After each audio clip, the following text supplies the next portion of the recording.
You're tuning in to Past Our Prime, A show powered by Squad Locker. Here are your hosts, retired Astros minor league star Tip Fairchild and former Patriots All-Pro center Dan Copen.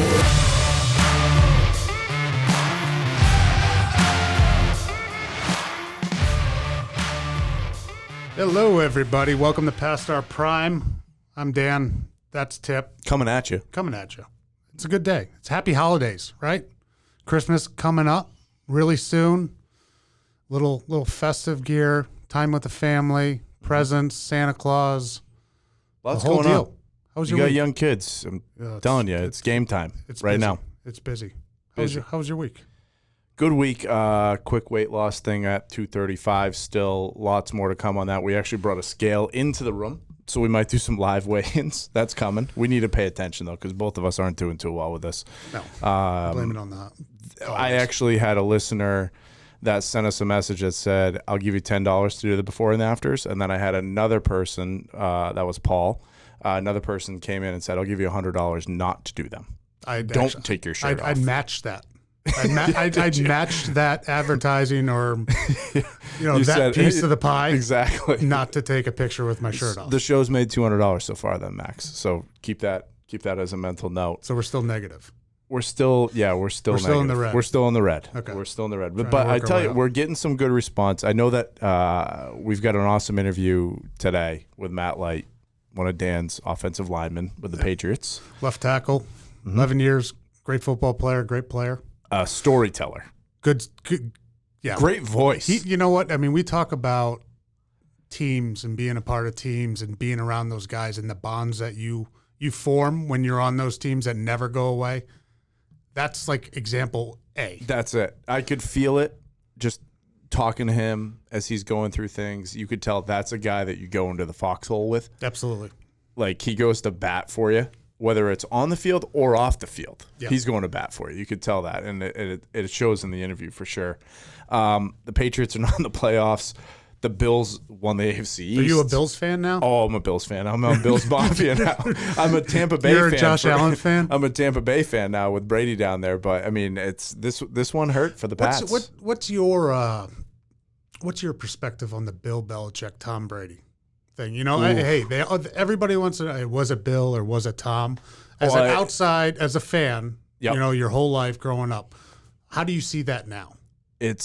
I've always thought it's the player more than the coach because they're actually on the field. But the preparation with Belichick and everything is unbelievable. I just, he played like the past our prime thing. Yep. To what a drop that was right there, Max. Right, but like he was thinking Brady's past his prime. I don't think he quite is, but I mean, when Brady was in his prime, it had to have been him and a combination of the coaching.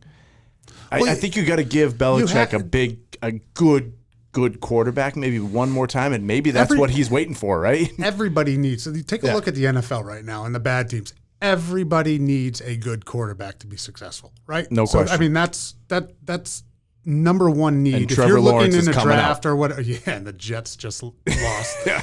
So if the Jets fans are happy that you lose or you win, but then they realize now they're in second place for getting Trevor Lawrence, which, as a fan, I get your frustration. Mm-hmm. As a player, though, you play to win, so I'm sure those guys are happy. They don't give a shit about getting Trevor Lawrence. That's right. They're looking to win football games. They're looking to extend their careers, find that next contract. They want to go out and perform well in the field. So where they're drafting has no impact on how they go out and play a game on Sunday. Mm-hmm. But I can understand the fan. Oh, the fans were upset. They're upset. Yeah, the fans were upset about that. But with Bill and Tom, it was like the perfect union. You have the best quarterback. Going through his whole career age-wise. The best football player with the all best time, football mind. With the best football coach all time, yep. Which is it's another reason why you won't see this dominance that the Patriots had for the last 2 decades. I agree. What are the chances those two best of all times, two GOATs, same time, being in the same two time, Goliaths, perfect storm, and they just play well off the field. Yep. They were not. Bill doesn't give a shit about getting great reviews in the media and saying, I'm a great guy. I prefer this over winning football games. Insta-chat and Snapface. Brady wasn't looking for that next $400, $500 million deal. Mm-hmm. He was taking team-friendly deals so he could put more around him because he knew if Bill had more to work with, they were going to be more successful. He had more money to buy nice gifts for Christmas or for the holidays for all of his teammates, which we just saw. He got the new glasses for everybody. Yeah, but it's all baseball's different, where I've seen everybody for 162 games around Christmas time. We don't want to talk to anybody. We are trading a lot of what do we call them? You know, the family cards, the greeting cards, right? At the end of the greeting cards, we're sending to everybody, and now I get them, and it's always Christmas hilarious. card? Christmas cards, yes. Why are we sending greeting cards? Is it called a greeting card? Greeting card? Merry greeting card? I mean, generally, it's Happy New Year card? Like it's Christmas greeting card. Like, we'll call it a Christmas card. When I go to CVS, I'm going to find the greeting cards, card. right? But if I want around this time of year, I want a particular Christmas card. Christmas card. Okay, so Christmas family card. Christmas card. So we send the family Christmas cards out. Now you get on the group text where you send it to your buddy that you played for 5 years with, and he puts it on his fridge and puts like a tack through your head, you know, or like my favorite is cutting out a picture of my buddy and then putting my face on his family's one, right? And then send it back. So there's all like that busting that goes on. So there's not really many gifts. On your side though, there's gifts. Gifts. What's the best? You know, what's the nicest gift for the line? You know, our quarterbacks, and this will actually be a good follow up after this. Tom Brady, you know, you might know him. He's Heard of him. Quarterback in the league. He would give the offensive line, some receivers, probably 2 tight ends, Christmas gifts every year. UGG boots, you know, were a staple because I think, you know, he has a sponsorship with them at one point. So I don't think I really include that in the conversation with gifts that he actually paid for. I'm pretty sure UGG just, hey, how many do you want? Yeah, what sizes do you need? Yeah, give me the size breakdown. You know, if he called Squad Locker, we could take care of that size thing. That's and just right. send Yeah, them, absolutely. directly to the customer. Ship to home. It probably would have been better for him. Easier. But the best gift that he gave really good gifts. Gave a couple watches, really nice watches. One of them was, he did one with his own brand or his own line. He had the Movado watch. Movado. I own it. Do you? I have Do you have it? I have the Brady 800 series watch. I got the Apple watch on today, but it's my watch I've worn all the time. My wife got it for me for an engagement present. Oh, that's nice. Wear it all the time. It's a nice watch. Love it. Kevlar. Yeah, the Kevlar Yeah, band. yeah. It's got the 12 on the inside. Yeah. Yeah, perfect watch. One of my favorite all time. So you got those? We got that 1 year. We got a Panerai 1 year, which is a really nice watch. And I wasn't a watch guy before. I couldn't afford them. One, and didn't really know anything else besides Timex. So when he gave us the No. I know the watch that you had. You had the one with a calculator on it. No. The Casio. The Casio. The full Growing up, I calculator. definitely had a That was Casio. your style. I graduated to a Timex. Yeah. He gave us a Panerai 1 year first, early on in my career.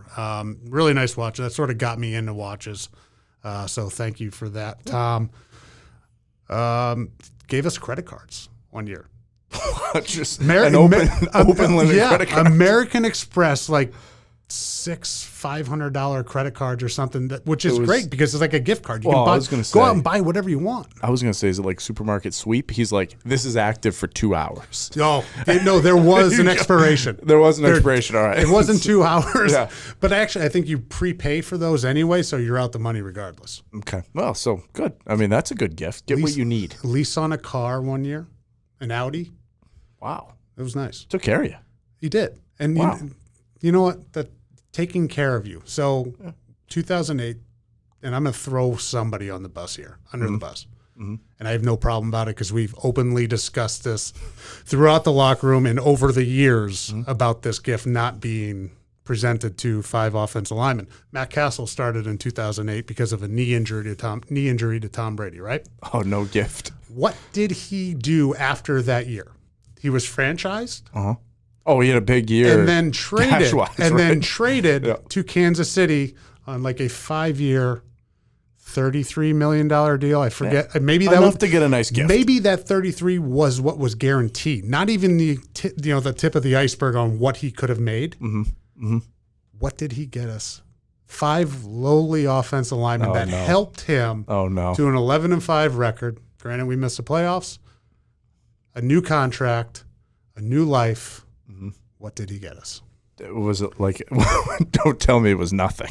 Nothing. I was at least hoping a gift card, like Barnes and Noble or something. No, I would even taken a cup of coffee at Panera Bread or something. There you go. Just give me a gift certificate, something like that, to say, hey, thanks, guys. Appreciate all the work you did all year.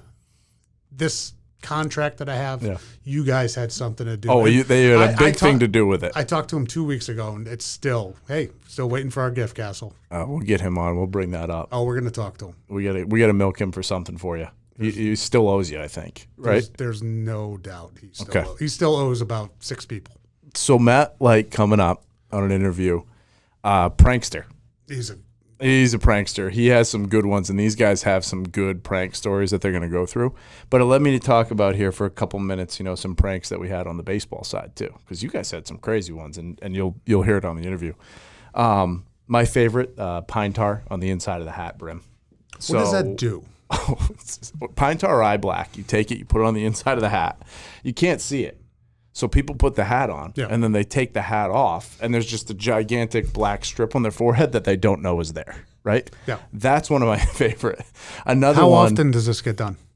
Oh, it's probably every day. Okay. Yeah, there's something every day. Another favorite of mine is lighting the shoe on fire. Did you every time you grab a hat, do you check it? Oh, absolutely. Every time. I still do. Every time. Oh, yeah, I still do. Absolutely. You've got the red hot on the inside of the jock strap thing. That'll ruin your day. That'll ruin your day. You're in the shower a couple times. You don't do that to somebody that's about to take the field to play. That's somebody who's going to go sit on the bench.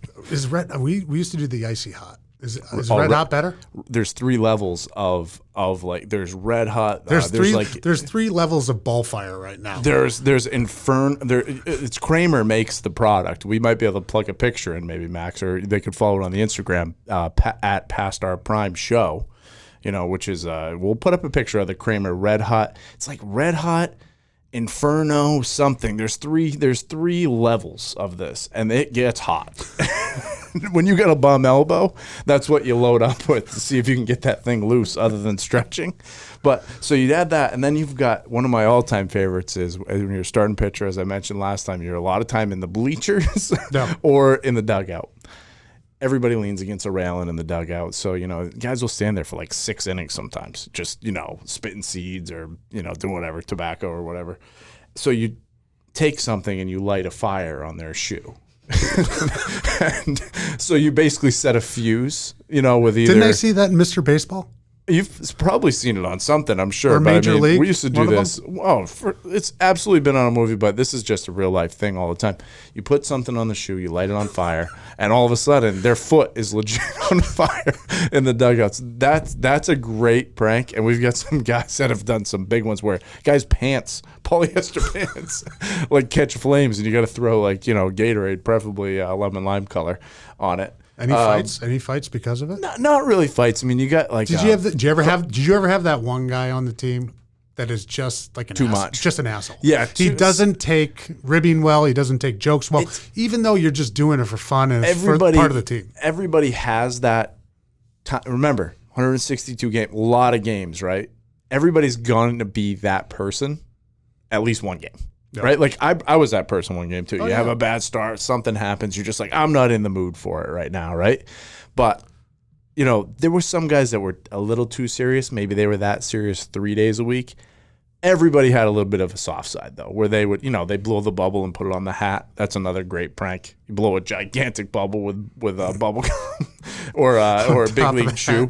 And you blow it and you pinch it together so it's got this huge bubble, looks like a balloon, and then you just lightly touch it on top of their hat and it just stays there, and it might be there for 3 innings. And then they got a balloon on top of their head. So you baseball players are crazy. A lot of good pranks. I mean, you guys did some different ones, and we'll hear them soon. Yeah, we don't want to get into the ones that Light was kind enough to explain to us, but we did the same thing. It was.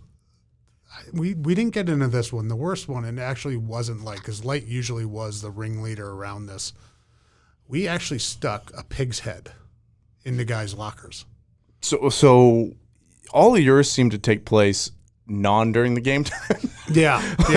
The baseball ones happen as pitches are being thrown, things are happening like this. So you guys took it to another level where did anything happen during the game? A pig's head in the lockers is kind of a scary deal. Well, I mean, technically, if you planned it out well enough, you could get a ball boy or someone in the training room or something like that too. Hey, can you just go take this pig's head I randomly have in my car and just throw it in his locker? So the pig's head, made its way around the locker room, made its way into the coach's locker room too, which was always fun when you start messing with them. If you mess with the coaches, though, you've got to be in a spot where you know your job's safe. Oh, you got to have, like in baseball, you better have thrown 3 or 4 complete game shutouts in a row. Yeah, and have a low ERA to be able to do that, and then you're okay. Yes. Or you're just absolutely raking. There's the word again for you, Dan. Hey, I know what that is. Or as a pitcher, you call it shoving. Like that's called shoving or carving. Carving is when you're pitching. You're just they're not raking. They're not raking against you when you're carving or shoving. So I got it. One more animal story. Midland, Odessa. We play down there. They have tarantulas down there. I'm terrified of spiders. Right. Whenever it rains, any normal person is. Whenever it rains, during the rain delays, water actually washes down the water spout, like the nursery rhyme, and the tarantulas literally come out. No. Terrifying, right? I have a guy, Eli Orge, on the team. I'm on the team. Like, we're both terrified of spiders. Guys put them in these glass things, put them in the locker. They're big tarantulas. Yeah. Put them in the locker, they open up the locker after, go grab your wallet, go grab your phone, and there's a tarantula in a jug right there. I mean, it's caused like panic attacks before. It's not a fun thing. So I hated going to Midland, Odessa. That's completely messed up.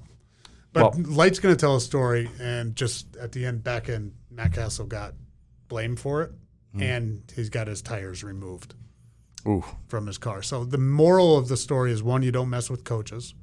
If you are in fear of losing your job, and you don't mess with FU money. Oh, yeah. So if you are going to a guy that earns X amount of dollars above you or X amount of dollars that they don't care about, be prepared to get retribution in full. Yep. Because money doesn't matter. You've got to be strategic. You've got to plan out, and you've got to be smart with your pranks. But pranks are a part of the locker room. And there's stories and memories in there that will last a lifetime. Those are the ones that you don't need to talk to a guy for 10 years, and you'll start laughing again immediately when you start talking about the pranks. So you got to get a good one, and Light's a good one. Next week, we're going to come up. We're going to listen to this interview. We're going to play this interview with Light. Next week, you have something fun. We've got a quick spelling bee coming up in next week's episode with for the new year, and we have a big bet we're going to tease right now. We're going to tell them what it is. Do you think you're going to beat me? If I could write it down, yes, but I can't write it down. We're going off the cuff, off the top of the head. So that's coming up, along with some other stories and everything else that we have here. There is a big bet to it, and we're going to post it on the Instagram at Past Our Prime Show. It involves some pain, and we're going to do it live on air. So we're going to go to Matt Light now. Awesome interview, and we'll talk to you soon. We are fortunate enough to have Matt Light joining the program right now, and he's a close personal friend of mine. He is the favorite son of Greenville, Ohio. If you don't know where that is, that's in Ohio. I couldn't pinpoint it on a map, probably. But it's close to Dayton. Purdue University, went there as a tight end. And I have a question on the back end of this, but this guy is a Patriots Hall of Famer, 11-year NFL vet. Patriots 50th anniversary team, Patriots All-Decade team, All-Dynasty team, 3-time Pro Bowl selection, starting left tackle for TB12 for 11 years, and one hell of a model American, Matt Light. I mean, that is a lot of accolades for you, Mr. Light. And what isn't showing up here is on Wikipedia, your senior year, you were recruited to Purdue as a tight end. Is that correct? That is correct, yes. Your senior year, you had 4 catches for 75 yards and one touchdown. How is that possible? Like, how bad was Purdue at that point where they needed to go after a guy who only caught 4 passes in his senior year? Actually, that's a great question and a statistic that I didn't know myself. Because you'd have to catch more balls in order to know how many you caught. I mean, 4. I mean, how many? I played soccer, Dan, right? And I might have had more catches than that. I had more yards. Here's the deal, right? So I was always an offensive lineman. And by the way, in your very nice intro, you forgot to say you deserved all everything, all the credit you got, and all those you deserved it. But maybe you didn't deserve to go to Purdue. No, I definitely didn't. Not from where I came from and the work that I put into getting to that point. So, but you forgot to mention the fact that I had one hell of an offensive center. I mean, we did play together. Yes. No. I mean, well. This is the chumminess. Here it comes already. This is the bond. We usually it's don't. Already started. We usually don't talk this nicely to each other. So yeah, I'm I feel to weird. The point where, I think we had a good community. We had a good rapport. We worked well together. We're going to talk about some stories that we had or that I remember. That Mr. Light was probably the lead dog on a lot of these things. But there's one thing that I remember early on is your first interaction with Dante Scarnecchia, the legendary offensive line coach for the New England Patriots, coached there 30, 35 years, 39 years. We had him our whole careers. But can you just tell people what your first interaction with Dante was? Yeah, and I know what you're referring to. I realize, like, there's certain things that I do have in the realm of, like, awareness. Like, I miss a lot of things. There's a lot of things that fly right over my head. There's a lot of things I'm not very good at. But I picked up right away that this Dante Scarnecchia guy was really serious about the rules that he laid out in our first meeting. And one of those rules, he said, don't ever fall asleep in my meeting. If you do, I'll kill you. Or something to that effect, basically. Fall asleep in my meeting and I'll kill you. Now, he wasn't speaking directly to me, but as the new guy, I was paying attention and I'm thinking, seems a little harsh. And I fall asleep all the time. If I'm not actively participating. Matter of fact, if you guys go on talking about things, or if Cope goes on another long, rant of, like, you're just going to just doze off or anything else, I'll probably fall asleep. But I said to myself, I need to let this cat know that I got a problem. So I walk up and I'm like, hey, coach, just want to let you know that I have narcolepsy and I tend to fall asleep. Were you ever diagnosed, or are you just making this up? No, I mean, I firmly believe that. I mean, I was the guy that before that meeting, even on 495, within days of coming out to New England, I fell asleep in my car and hit an orange barrel doing like 90 on 95 South. I mean, like, yeah. I just fall asleep. We got a sleeping problem. He has a sleeping disorder. It's a problem. Yeah, it's a bit of a problem. So I tell Coach, I say, hey, look, I got narcolepsy, or I just have the inability to stay awake at certain times. I don't want to be disrespectful, but I just wanted to let you know. Yeah. And he literally immediately looked at me and was like, you're not going to fall asleep in my meeting, right? Mm-hmm. That makes sense. Did it happen? Oh, God, yeah. All the it time. Happened? Did they turn the heat up in the room? I don't know. Like they turn the heat up to like 85, so you start to doze off. It's like the... the torture rooms. When you came in, were you able to pick your seat? Because we had 3 rows in the offensive line meeting, where the room that we met. Scar was in the back row, toward in the middle of the room. Light's chair was right in front of his. So even if he did fall asleep, Scar's not going to be able to see it because he's not in front of him. He's not on the side. He's directly behind him. I was directly next to Scar. So I would just sit there, and all I'd have to do is look to my right, and sure enough, Light's head is just sitting there bobbing up and down.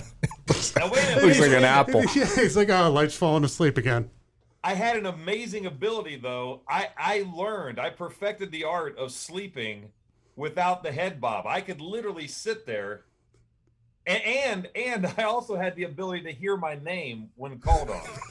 You were doing osmosis. What was said? You were doing osmosis. Yeah. Before it was cool. Right. Yeah. The other thing that I wanted to get off, and this is a great story, and team guys, obviously there were a lot of pranks, but before you were able to be that prank guy, you had to play in your first football game. And that first football game for you was in your home state of Ohio. You had a bunch of family, bunch of friends coming up to the game. Did you start?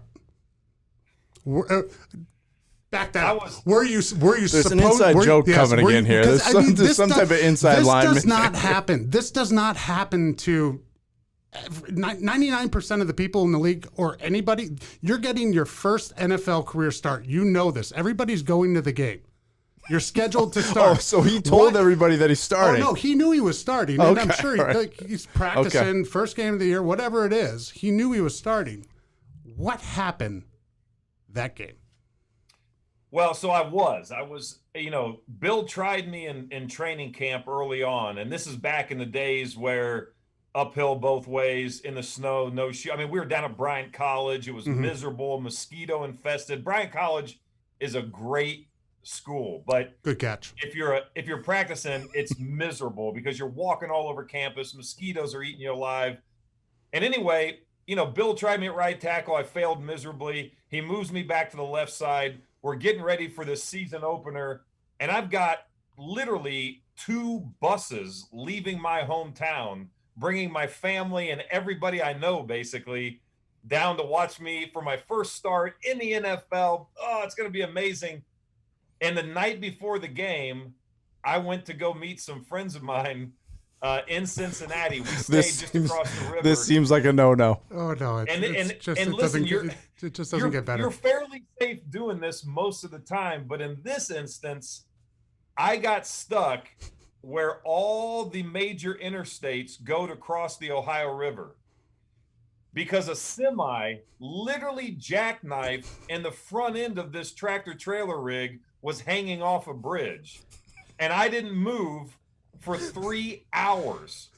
And I knew, like, my heart, like, for anybody that's ever been late to an important meeting or had one of those moments, like, you're dead. Oh yeah. But it's not even with anybody. It's with like Belichick. I would have been calling it doesn't even helicopter. It doesn't even matter if it's 3 feet of snow. If you don't get to work or you're not on time, there's no excuse. So I can't even imagine what was going through his mind. I'm terrified to hear the rest. I called Andruzzi and I said, "Hey, Joe, what do I do?" And he's like, "Just get here as quickly as you can." Finally, the traffic breaks up. They start releasing it. I fly into the parking lot. My buddies, I took my friend's car and I left it in the parking lot and I run in the door and they're already well into Bill's highlight reel of what his expectations are for the next day. And so I kind of find my way into the back. And at the end of the meeting, we break off and the offensive line gets together. And I remember after that meeting, Dante looked at me and was like, "What is the problem with you?" And I'm like, "Coach, I can't even explain it. It's a crazy thing happened." And I tell him and he just shakes his head and walks away. And I'm thinking, wow, that went a lot better than I thought. Well, the next day, we go through, it was a 1:00 start. We go through the pregame stuff. We get to the stadium, start going through all the stretching, hit the field, come back in the locker room, and it's go time. And Bill literally at that point, having not said a thing, walks up to me and he's like, "Look, I can't start a guy that can't show up on time. What are we doing?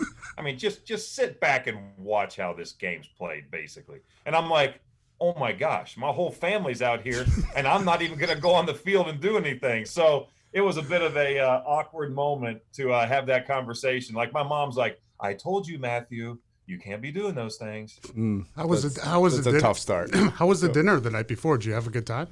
I had a great time. I had a great time until I got stuck on a daggone bridge for 3 hours. Oh, I can't believe Bill just came up to you before the game, though. Didn't even let you know the night before when you actually committed the crime.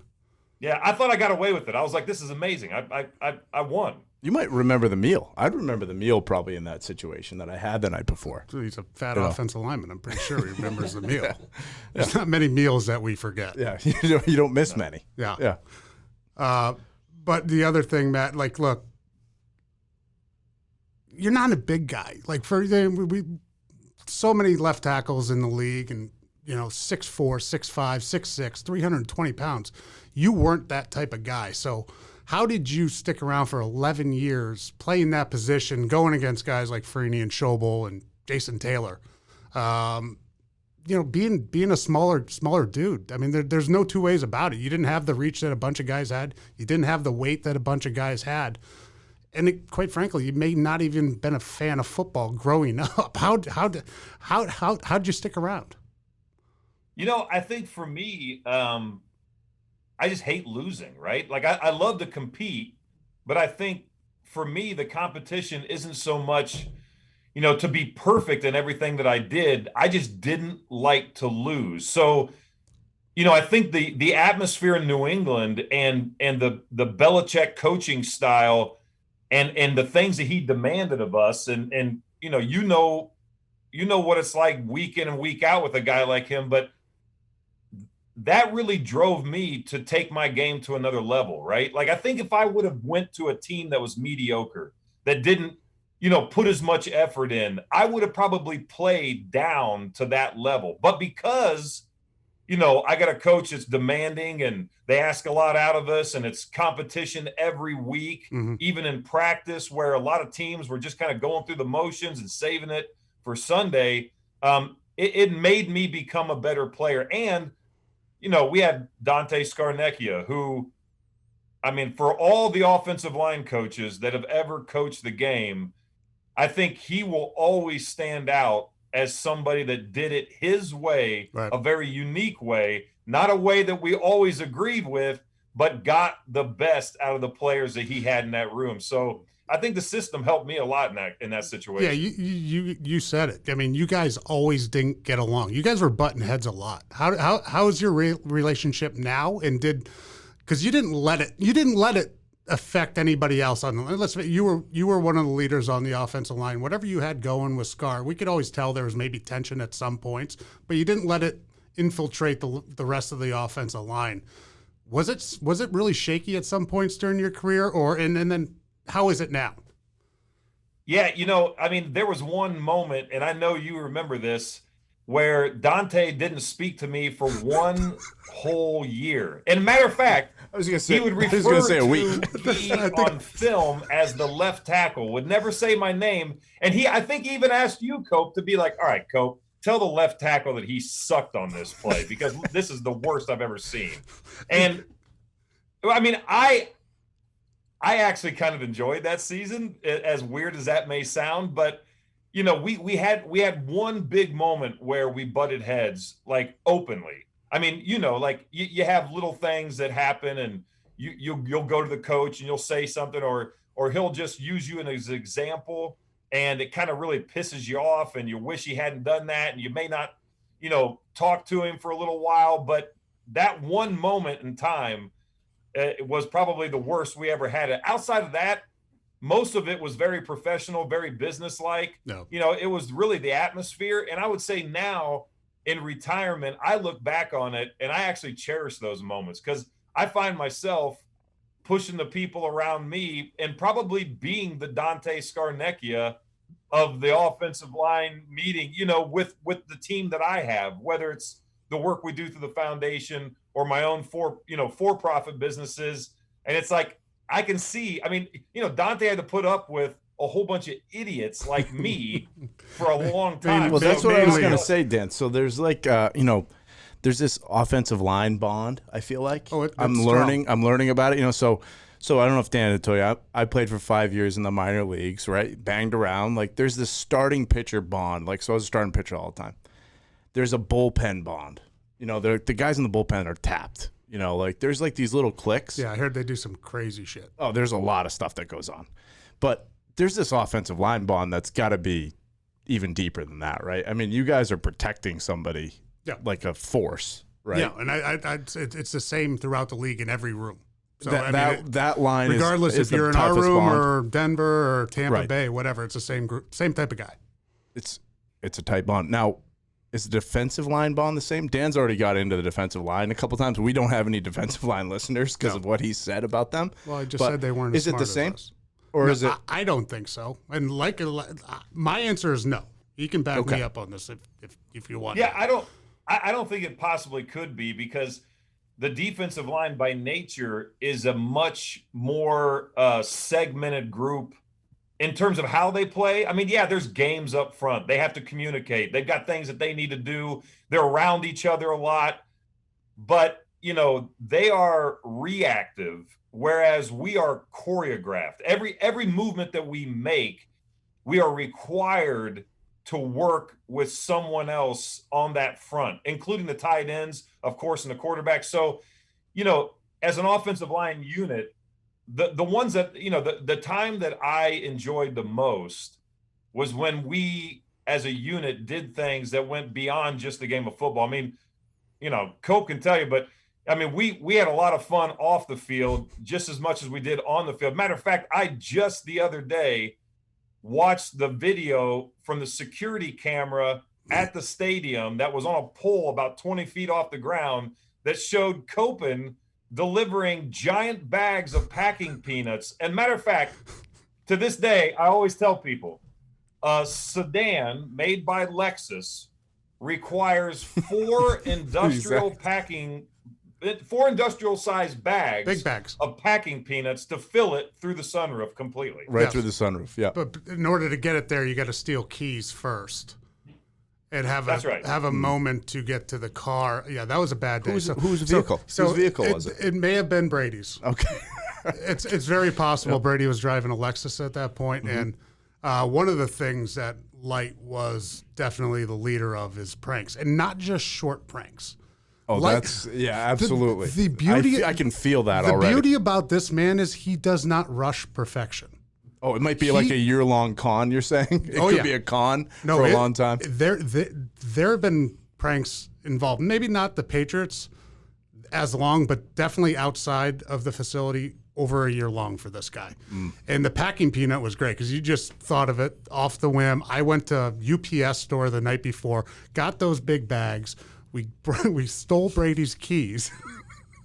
And while we were before we went up to the walkthrough in the club, we filled up the thing, and then we could go to the window and actually look out into the car and just be like, "Oh shit, Tommy! I mean, what's up with your car?"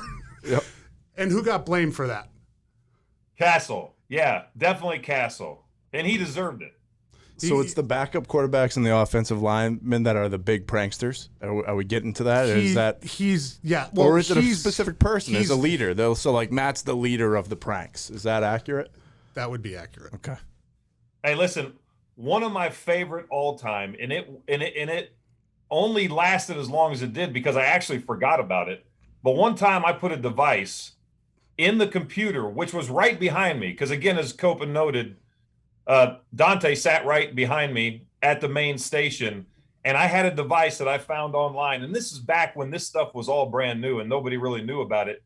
But it was USB stick, and if I put it in the USB drive, I could ramp up or slow down the frequency at which his mouse would go absolutely berserk.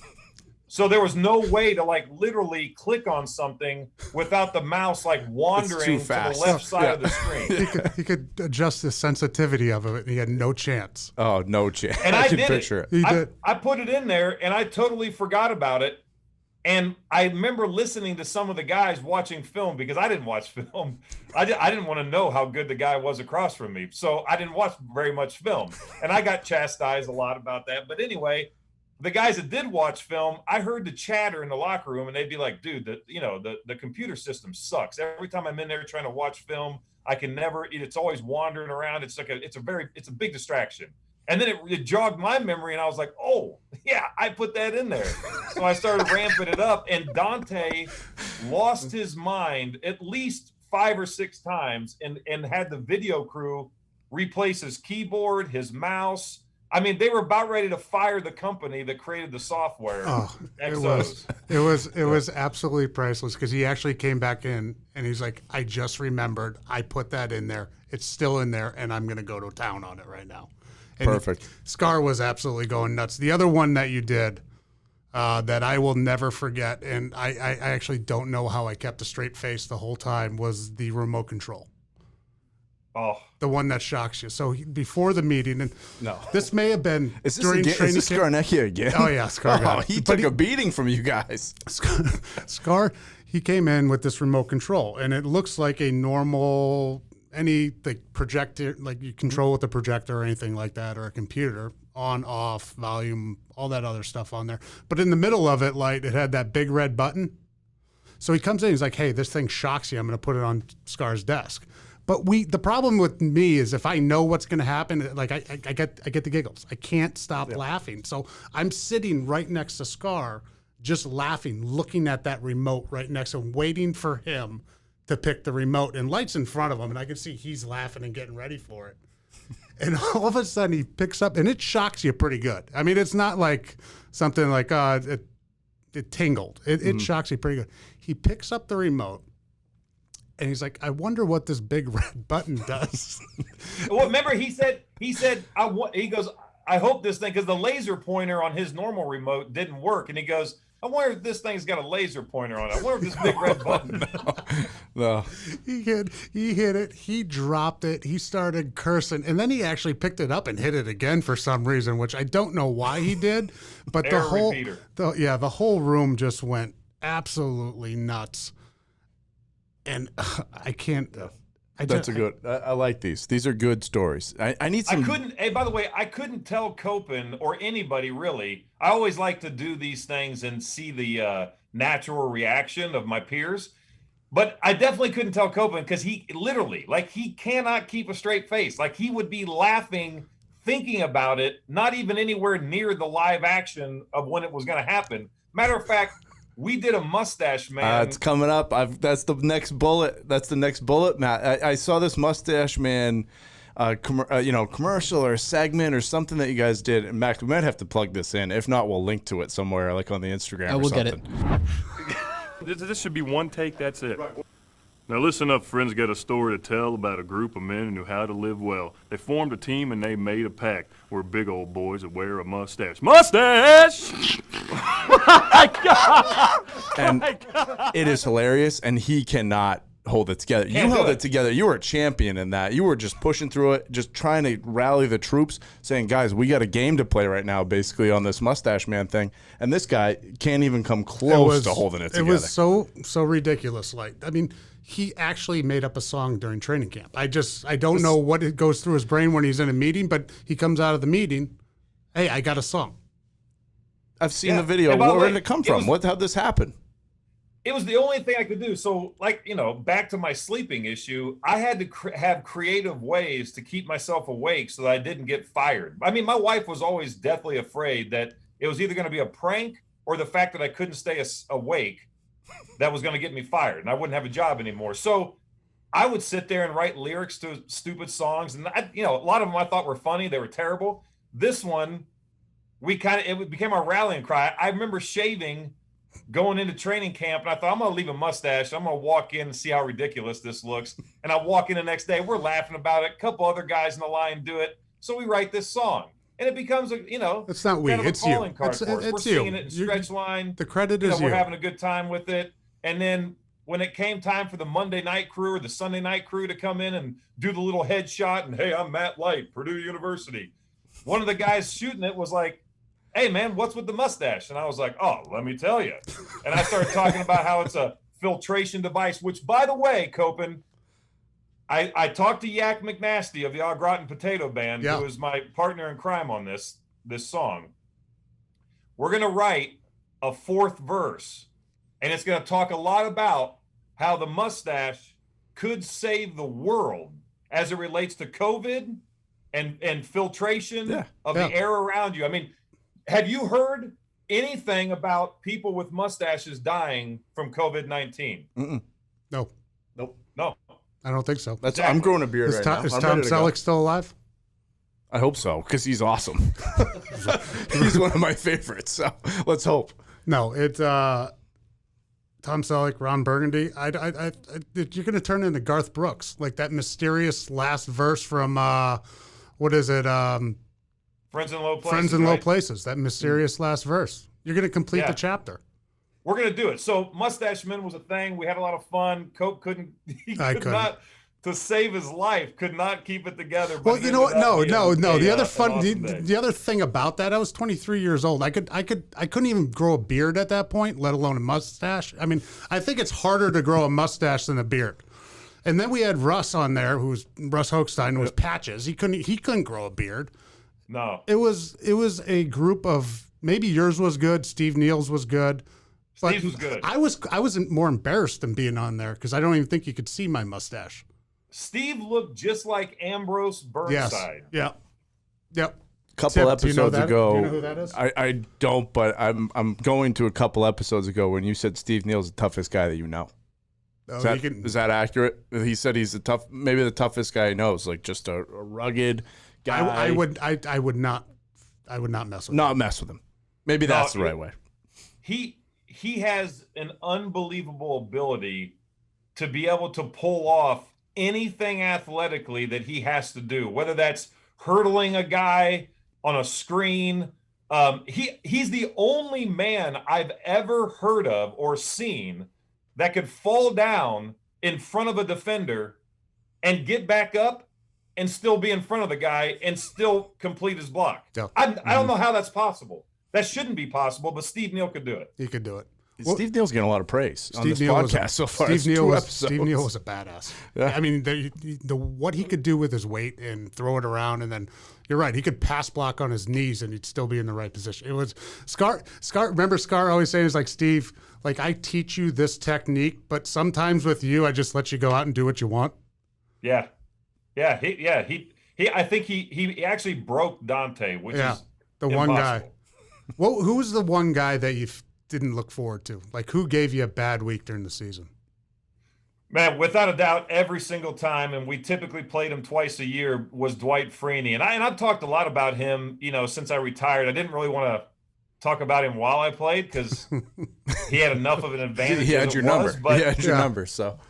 Yeah, in retirement, though, and as a matter of fact, I was just talking about him the other day. I think, look, if I was the one that had to crown the greatest defensive end to play the game, I wouldn't even hesitate. And I wouldn't even ask to debate it. I would just say Dwight Freeney is the greatest. And then somebody would say, why? Why is Dwight Freeney the greatest? And it's real simple. And I like to boil things down to the lowest common denominator. If you look at defensive ends in the National Football League, and if you look at all the things they do, there's a lot of things that they do to be effective pass rushers and win in the run game and all that stuff. And you can judge it by a lot of different categories, right? I don't think stats come close to telling the story of Dwight Freeney. That said, he's got some pretty remarkable stats: longevity, sacks, big game moments where he was, causing fumbles, strip sacks, whatever it is, right? But what makes him unbelievably unique is this.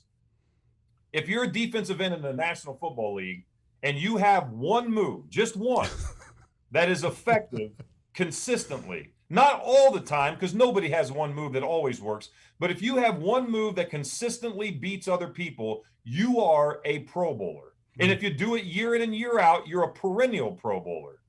Dwight Freeney had 3, not 1, not 2, but 3 moves that were as good as they get, and he consistently won at them. So that's why I put him at the top of the list. As a matter of fact, the reason the stats don't tell the story is because we typically had more than just a set of eyeballs looking for Dwight Freeney. I can remember, and Cope will remember this too, where Dwight Freeney, I pass set to him, I go to hit him, he spins past me to the interior of the line. He then meets up with one of the greatest wingmen to ever play the game ever, Mr. Logan Mankins, who goes to hit him, he spins past Logan. Copen is standing there in the center of the line. I got him. He goes to hit him. He spins past Cope and still comes within inches of knocking the ball out of Tommy's hand. So that's the kind of player he was. Not 1, not 2, but 3 spin moves. Yeah. He needed to watch the tape a little bit. You guys that's the problem. He said he missed a lot of tape. No. You would have seen those triple spin moves in the tape. That guy, it was uncanny how fast he could do it.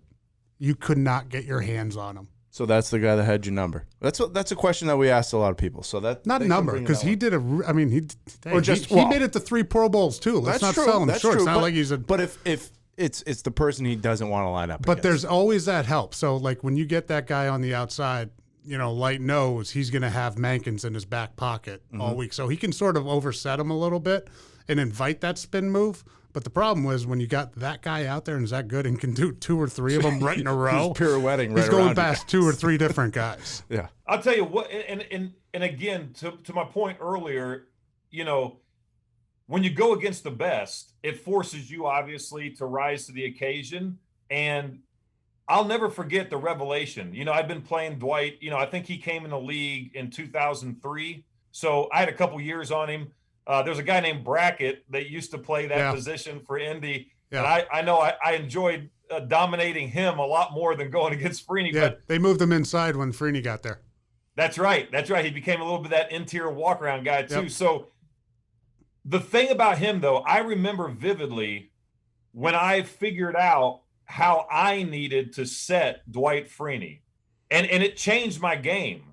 Like I remember thinking, if I can keep my shoulders really square to the line of scrimmage, which, you kind of need to do that anyway. But with a guy like Dwight Freeney, once I figured it out, it's not like I negated all the stuff he did. He still won. Yeah. But I just remember thinking, like, this is how I need to play this guy. And it became really an effective part of my game going against him. And that's what those kind of guys do. I mean, they elevate you to another level if you have enough time to weather that storm. Mm-hmm.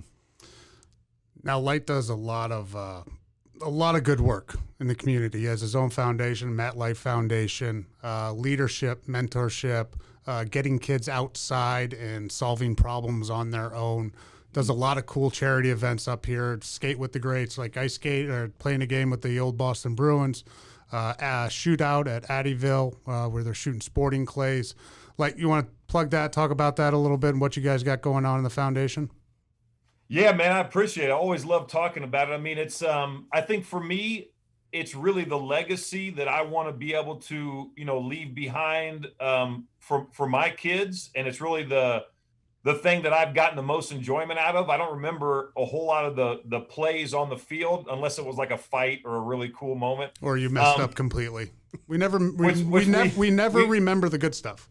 Yeah, no. And I can't even remember like even some of the biggest moments until I go back and watch it again. But I'll tell you, the work we do through the Light Foundation and the kids that we've been able to meet and the impact that we've been able to have, on not just the community here in New England, but also back home where I'm from, has been incredible. I mean, all the success and the Super Bowls and the victories and the Patriot way that created all these opportunities for us on the field has done so much for us off the field. And, so many guys took advantage of that and we did as well, right? Through the Light Foundation, we were able to take, those really cool moments and raise money and put together a mission where we're now serving over 7,500 kids through our Chynoweth Trails facility in Ohio. We bring in kids from all over the country. It's outdoor-based programming. We do it through really under the umbrella of the Light Foundation Leadership Academy.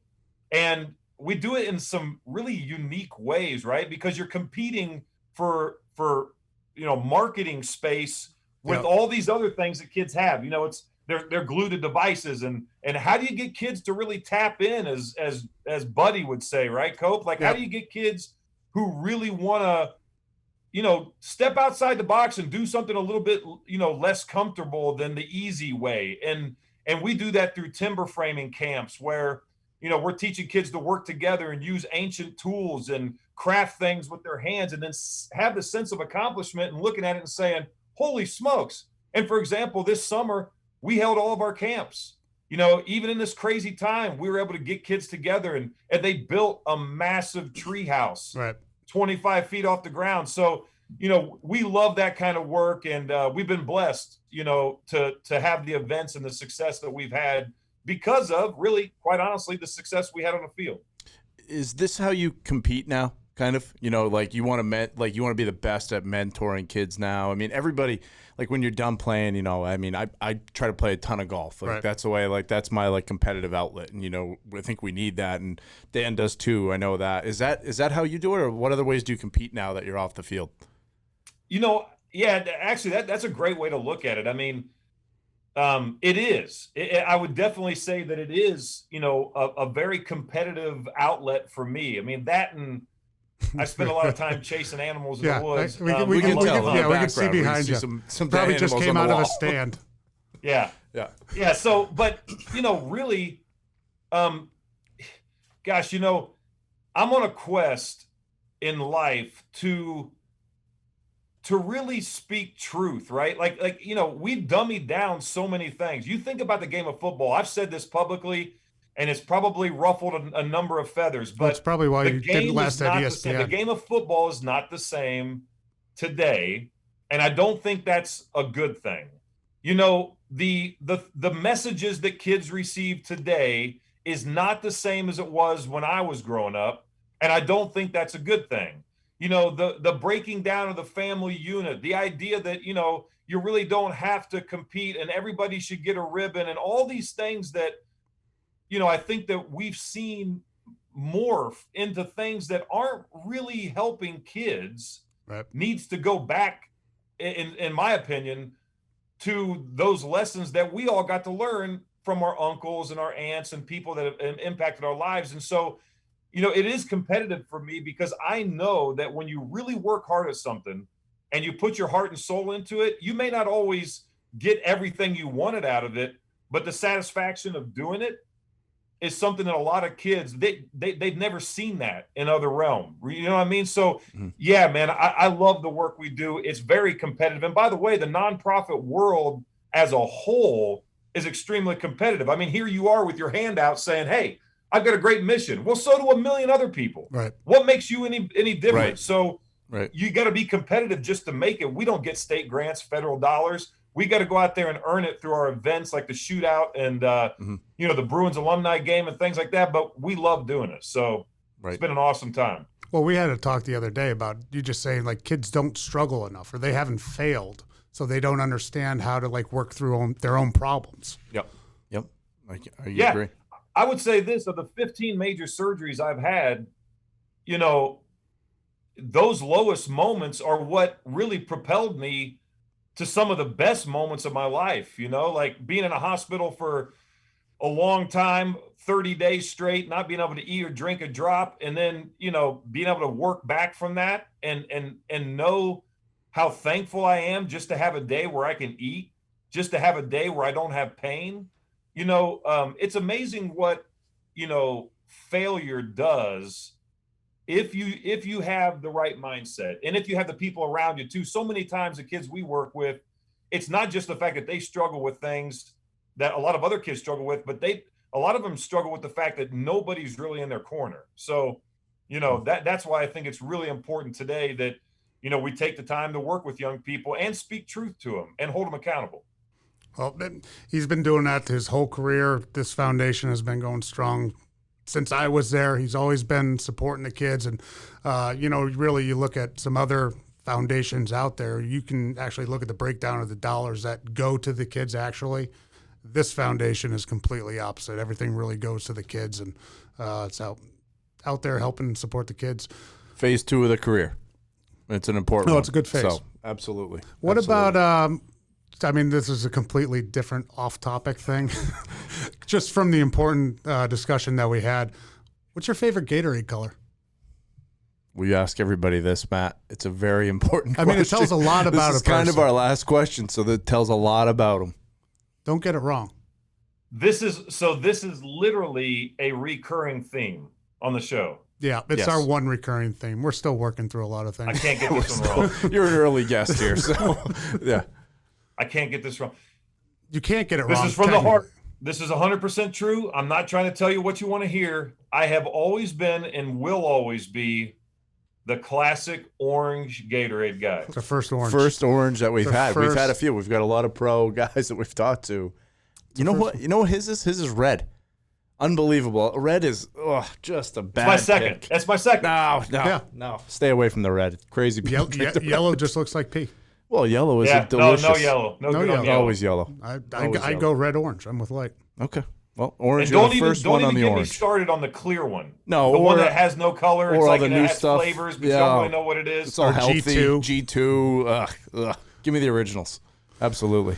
All right, brother. Well, thanks for joining us. Appreciate it. That was fun. Hopefully we can talk again. But if you're interested in the Matt Light Foundation, go to mattlight72.com. All the information is up there about their different programs and events that they're carrying on throughout the year. And happy holidays, my friend. Well, very Merry Christmas to you guys. And maybe next time we do this, there'll be some pictures, in the background. No, we're not going to leave it blank. Hey, but I do need I need to talk to him offline eventually to get some dirt on this guy because he's all over me. Our guests are even saying, "Hey, are you going to fight back with him eventually?" I'm like, I don't have any dirt yet. I need to build some. So you might get a call here sometime soon. There's no dirt. They'll load it up. Anytime. Listen, I've got an 8 terabyte. I can't speak. 8 terabyte hard drive with enough to sync about anyone I ever played with. That's what we need. Actually, if you could get your hands on that, that would be deadly. That's what we need. That's not a good. Hey, why don't you do your next show with Matt Castle? Okay. Oh, he's on the list. He's a dead man. Yeah, I've talked to him about that. If you want to get into it, we can. But I still don't want to let the cat out of the bag. To be honest with you, I'm scared. I'm scared. So just don't press record. Then is what you're saying? Matt, I'm just saying, like, if you do something during your career and you deem it like, hey, this goes to the grave, what does that mean?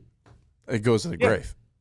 That's what that means. And the fact that he made up such a ridiculous story is beyond me. I mean, and he would just throw it out there. I just can't believe that he would try to paint such a terrible picture of something that clearly didn't happen. But I would say for you guys, do an interview with him sooner than later because he's probably not going to be around much longer. Oh boy, it's a good idea. Appreciate it, Matt. There's some explanations that need to be. Need to have him. We need to have. Need to have right now. Perfect. All right, buddy. Thanks for coming on. All right, Appreciate guys. it. See you, boss. Merry Christmas. Merry Christmas. All right, later. Past Our Prime is brought to you by Squad Locker. Squad Locker is your one-stop shop for custom team apparel, delivered right to your front door. Learn more by visiting squadlocker.com.